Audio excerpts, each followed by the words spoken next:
On November the 21st, Muhammad Ali fights light heavyweight champion Bob Foster out in Lake Tahoe, Nevada. He's a charming individual. The more you meet Muhammad Ali, the more you like him. Would you welcome, please, the champion, Muhammad, or former champion? How do you introduce him? The champion. The champion. Oh, yeah, yeah.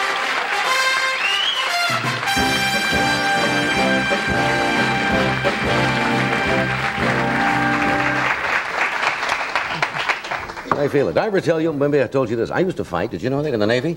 No, I didn't. I used to box. You're choked up about that, aren't you?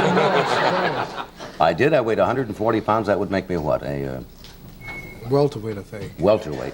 And I had about 9 fights in the Navy. Is that right? Well, you must have been pretty good, because I don't see no marks on you or nothing. Well, I don't see many marks on you either. Well, I'm pretty good. Yeah. Okay. No, I remember I was about 18, and I had about 7 fights, and everything went fine. And I remember on the 8th fight, I fought a fellow who was about your age, about 28. You're 28 now? 30. Are you 30 already? Yeah, time flies. You're pretty old for a fighter, aren't you? I mean, generally speaking. Right, yes. Plus, I've been boxing now 17 years, so I'm a little tired, too. Yeah. Well, I remember this fellow was 28 years of age, and that's when they say you're about at your peak of strength at about 28. And he gave me a belting around, and I said, this is not a way, you know, to have fun. I said, go out and get on a little pony and ride a pony or something. And I retired. That was it, right there. Now, you're going to fight Bob Foster November the 21st. Lake Tahoe, right? Nevada, yes. Right. Out in some hotel out there. The Sahara Tahoe. Right, yes. It's real unusual, been such a big fight. I think they only hold a few thousand people, not over 3,000. It's going to be held in one of the dining rooms or something, yes. That is kind of unusual. Well, it's a great hotel out there, though. Right. It's going to be really something. You know, usually when an arena holds 15,000 people outside waiting for fights like this, it's going to be something to see. Just a few thousand, 2,000 or 3,000 people. Will this be televised at all? Right. It'll be not on television, not like Joe Frazier's fights on home television. Right. Mine will have to. You have to pay. You have to go to closed circuit theaters to see them. Oh, I see. Good thinking. Good thinking. When you were an amateur, didn't Bob Foster deck you once? Right, once as an amateur. How did they get out? Who told you? We check into these things. We check into these Probably things. they're agitating promoters to draw up the ticket sales. He knocked me down when I was an amateur, training in Fort Dix, New Jersey for the Olympics in Rome. And he's been living on that reputation ever since. Well, does he still have a punch like that? I mean, what happens if he... Yes, it's funny, I'm always knocked down by left hooks whenever I do go. Joe Frazier, Henry Cooper in England, and Allen Hudson in the Olympics, yes, and he's a good left hooker, so they're relying on that. Let me sell something here, then we'll come back. Are you in good shape for this fight? Pretty good. Okay. What do you do when your nose is all stuffed up from a cold? Watch this. We're back. We're talking with Muhammad Ali, who fights Bob Foster, November the 21st. One thing I wanted to ask you about, the altitude out at Lake Tahoe is something around 7,000 feet, maybe a few feet over. And a lot of performers who go there find that they have to take oxygen in between their engagements. Have you thought about that? You hear about these things. It's hard to believe that you can go somewhere and you can't breathe, you know, or you have trouble breathing. But we went about 2 weeks ago to sign a contract, and I caught myself running up the stairs because the elevator took a little too long. Right. And I caught myself gasping for breath, and it worried me a little. Are you going to go out there a little bit earlier to get acclimated? I'll be out there tomorrow evening late, and I'll believe I can be ready. Yeah, because that is a factor. He's already there. He's smart. Bobby Foster. He's already there? He's been there on 5 days now. Doesn't that bother you, that he's been there 5 days ahead? Not really, but I believe I can make it. You don't sound as positive as you usually are, Muhammad. Well, I feel it. I don't always express it, but I feel it. But you're going to take him. Right. When are you and Joe Frazier going to meet again? I don't know. He's getting ready to fight George Foreman, the That's what I hear. #2 contender, I understand, in Jamaica. And I hope it comes off. He's been idle so long. I think if he really fights him, it'll make up for all his idleness. Yeah. So after that, we'll probably meet for sure. Right. Do you still think, didn't you term Joe Frazier once a no-class street fighter? A no-class... Street fighter? No. Didn't you say that about him? No. You didn't? Not those words. Oh. What was the exact terminology? He's a good fighter. I mean, a rough fighter, not skillful, not scientific. Takes a lot of punishment, but he keeps coming. Takes a lot of whipping, but he keeps coming until you get tired of whipping him. Then he catches up with you. But you think you're going to meet him again eventually? Well, I'm positive we are, yes.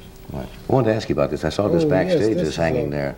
This is very beautiful. I wonder if the cameras can get them close. Get a shot of that, This Bob. comes from Curacao in Aruba. I was there about probably a year, 2 years ago. Right. And the people of Curacao in Aruba, they sent this to me today from one of their government representatives. Yes, right behind the stage. And that's very good. That's good looking. This is him, Muhammad Ali, with a star and a crescent under the bottom. And small it's pair all, of boxing gloves. Made out of real gold and diamonds, yes, and they just gave it to me. And I was down there on a vacation, and I promised the people that I'm going to take my family back, and anybody, if I advise them, if they're ever taking trips over there, it's nice. That's Curacao and Aruba. I've been there. That's pretty Somebody told me you had some land there. I did have, and I still do in Curacao. Right, because I met a fellow there, boxing exhibition, and he mentioned, do I know Johnny Carson, and he mentioned that you had some land there. Yeah. Like to buy a little lot? No. Do a little real estate trading on the side. Right. Have you, as you know, a lot of fighters, and the great fighters, sometimes later in life after they retired, have not ended up in the best financial condition at all, like Bo Jack, I think. Right. The great fighter is a shining shoes somewhere down in Florida, and it's happened to a great many fighters. You're not going to let that happen to you. I'll tell you one thing. I'm glad you brought that up. But that's true, isn't it? Yes, but not. They're quick to talk about Joe Louis or Sugar Ray, or they talk about Bo Jack or whoever. But what I don't understand is why is it that a boxer can be a great boxer, and he's not a college degree person. It's understood he's just a great boxer, and he cannot watch his money. He cannot watch his accountants. He cannot watch his lawyers or his managers. Half of them are crooked and conniving. He cannot train and watch all this too, plus he didn't go to school for it. They did. He can make a bad investment or two, or something can happen. He can end up later a guard in some factory, and they say, ain't it terrible that Joe Louis made so much money? Or ain't it terrible that Bo Jack made so much money? But his managers, whoever they were, they don't know them. But yet and still, like, what airline is this? Boeing Airline, and I was in Canada the other day, and people jump out of windows in the stock market. And I mean, these are white people who are big in business with lawyers and firms, make bad investments, and they go broke. But they always remember the name Joe Louis, always remember Bo Jack.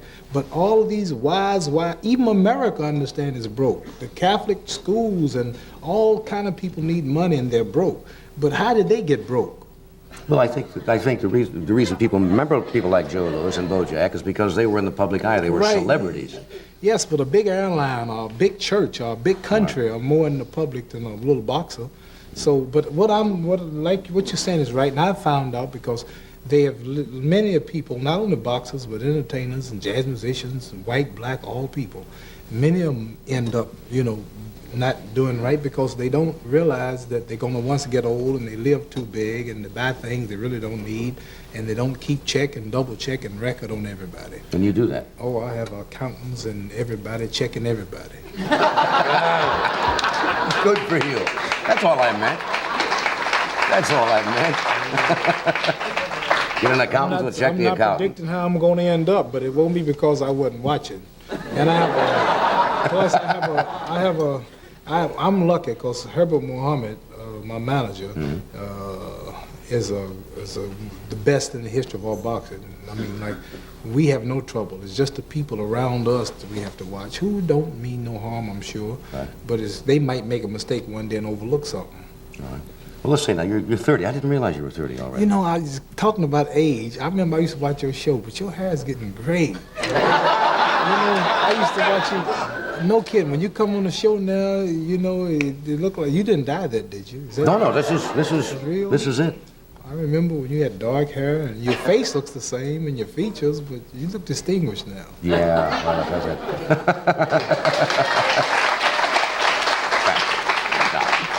You're 30 years old. How much longer you think you can fight and be effective, and then what are you looking for after that? Well, I just built a training camp in Deer Lake, Pennsylvania, a 60 by 60 log cabin gymnasium, a big log cabin restaurant and 2 bunkhouses right on the mountains. It's Right. real pretty, about 20 miles out of Reading, Pennsylvania on Highway 61 North.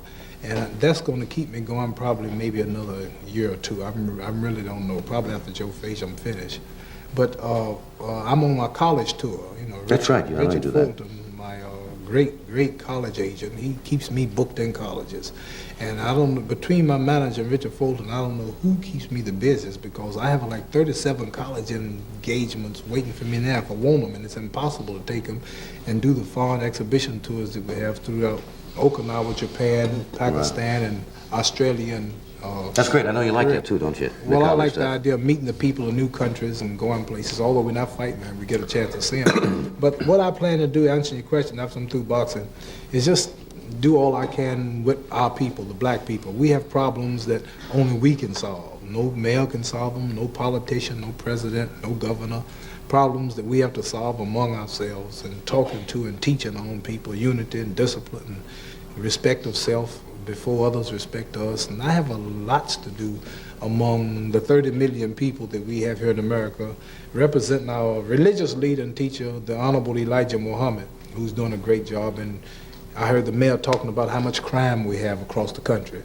Well, our leader, the Honorable Elijah Muhammad, once a black man accepts the Islamic teachings, he quits smoking, he quits drinking, fornicating, adultery, throws his pistol down, and he cleans himself up, and he tries to be a respectable citizen and be a man and get respect from others as well as himself.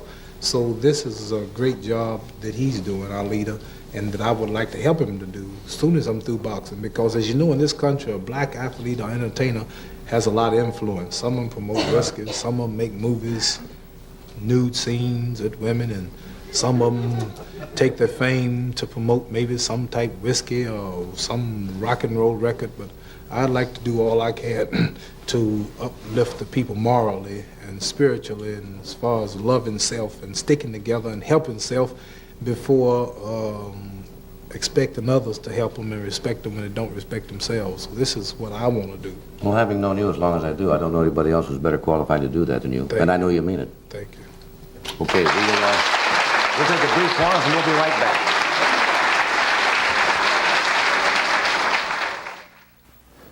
This is some drink. Lipton cup of soup. It tastes great. And easy. Look, open up an envelope. In this cup, add some boiling water. And honestly, that's it. Real chicken noodle soup with hunks of chicken in rich noodles and parsley. Now, you'll want all the flavors. Tomato, green pea, onion, beef-flavored noodle. Because cup of soup tastes great anytime or any place you go, wherever there's boiling water. Real soup you make right in the cup instantly. Lipton cup of soup. To the festival.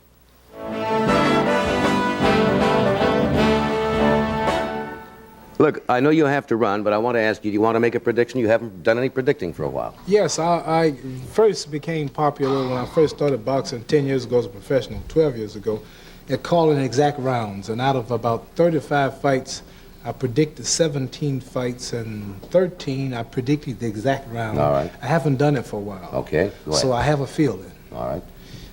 I've been running like 8 miles every morning. And like when I really eat, I can eat like 8 scrambled eggs, and I train at 8 o'clock in the evenings. And usually I try to be through with my daily activities at 8 o'clock at night, and something just tells me Foster's gonna fall in the 8th round. That makes sense. All righty. Great. 8 it is. Take care. 8.